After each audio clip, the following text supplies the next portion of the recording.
Developers leave us puzzles, things to find in games that we aren't necessarily immediately supposed to. Hi folks, it's Falcon, and today on GameranX, 7 gaming mysteries still unsolved. Starting off at number 7, the final secret in The Witness. Now this is one of the most mysterious entries on the list, basically because it's pure fan speculation. Like, it is way in the assumption territory. And people assume, because Braid had a really secret hidden ending, that Jonathan Blow's next game, The Witness, must also. It's just really hidden.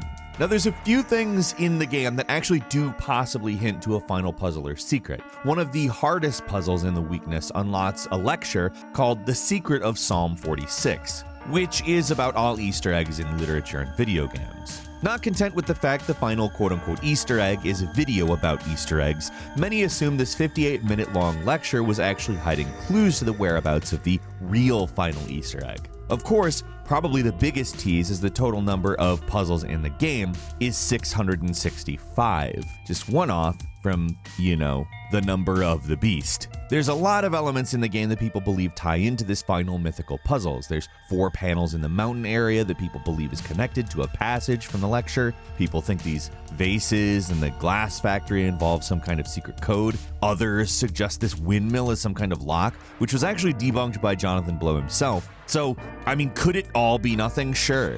But he has hidden some pretty wild stuff in his games before, so who really knows?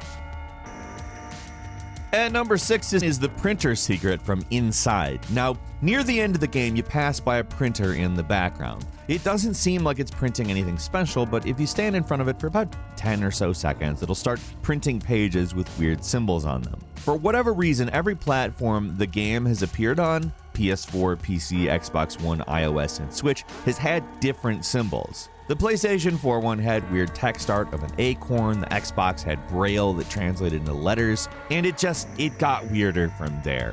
To go along with all of this, a printer button was added to the developer's website, so clearly there's something there. The decoded messages are obviously meant to be used in some way. Using the codes from the in-game printer did lead to special printouts when you use them on the developer's website, which had spectrogram images embedded in the printouts.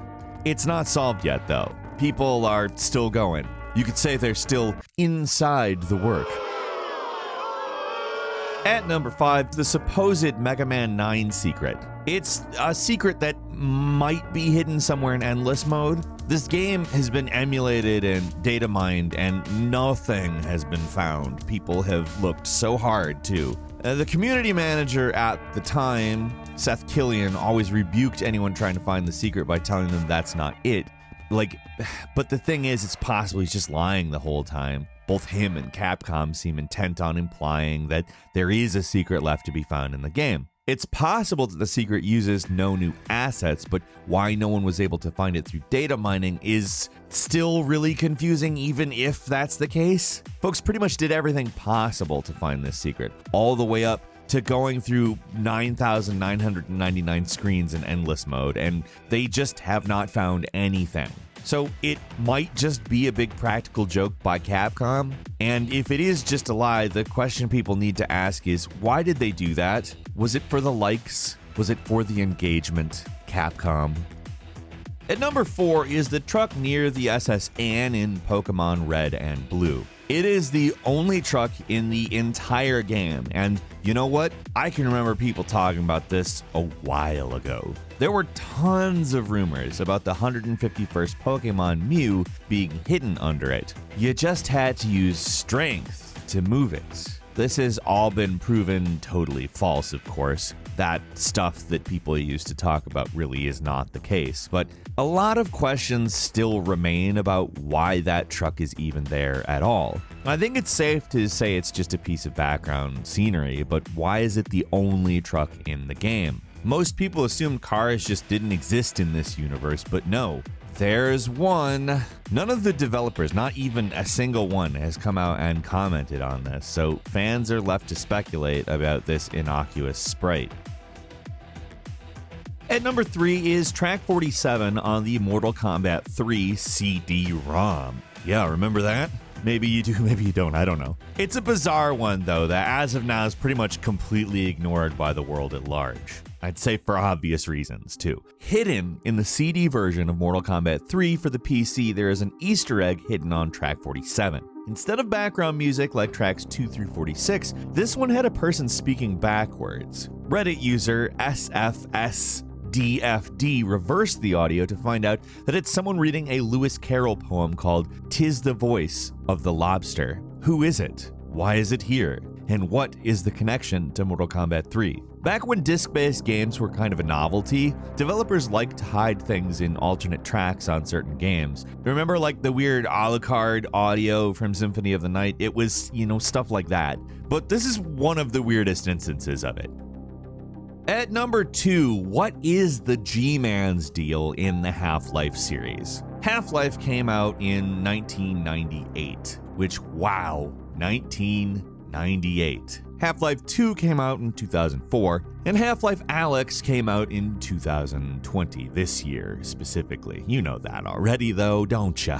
We are still no closer to understanding what on earth the G-Man is and does. It's an odd one because it's not really a secret or hidden at all. The G-Man is a huge part of the Half-Life story. He shows up all the time. He talks, in his special way. But it's been more than 20 years and we still barely know anything about who he is or what his goals are. He's just weird. A quick refresher, he appears mysteriously throughout Half-Life 1 in various locations, seemingly watching your progress, and at the end he offers you a choice to either work for him or die. In Half-Life 2, you seemingly work for him. You overthrow bad guys that seem to benefit him somehow, or at least make him happy. Which, I'm not gonna bother trying to just glean motives from that.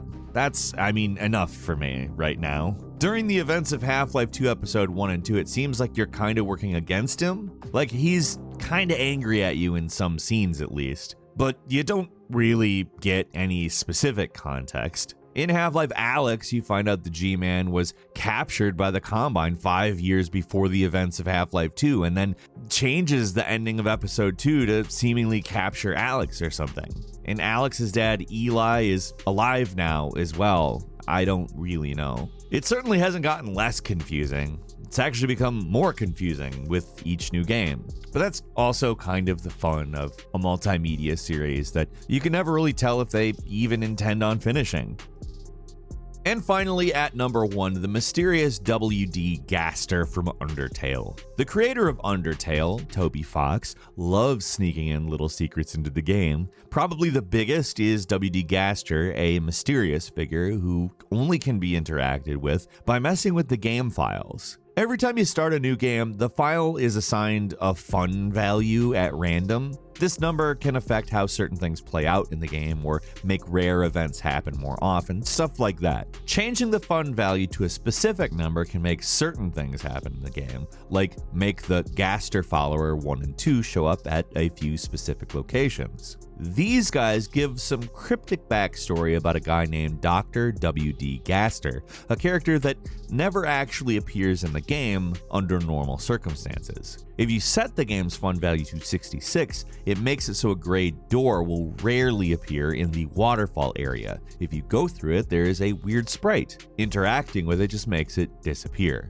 There is another hidden room called room_Gaster that displays wingdings, the utterly useless font that it's kind of like a precursor to emojis, I guess, but nobody used it that way. And if you translate it, you get messages like the shadows cutting deeper and photon readings negative. People speculate that W.D. Gaster is related to Sans because, there's a lot of reasons, but primarily they're both skeletons and they both have fonts as names. W.D. Gaster means wingdings and aster. If you name your character Gaster in the opening of the game just totally crashes. It doesn't even bother. It's like, you're not doing that. Like, is this all set up for the Undertale sequel, Deltarune, or is there more going on within Undertale itself? Right now, actually, nobody knows. It's a pretty deep mystery at this point. And that's all for now.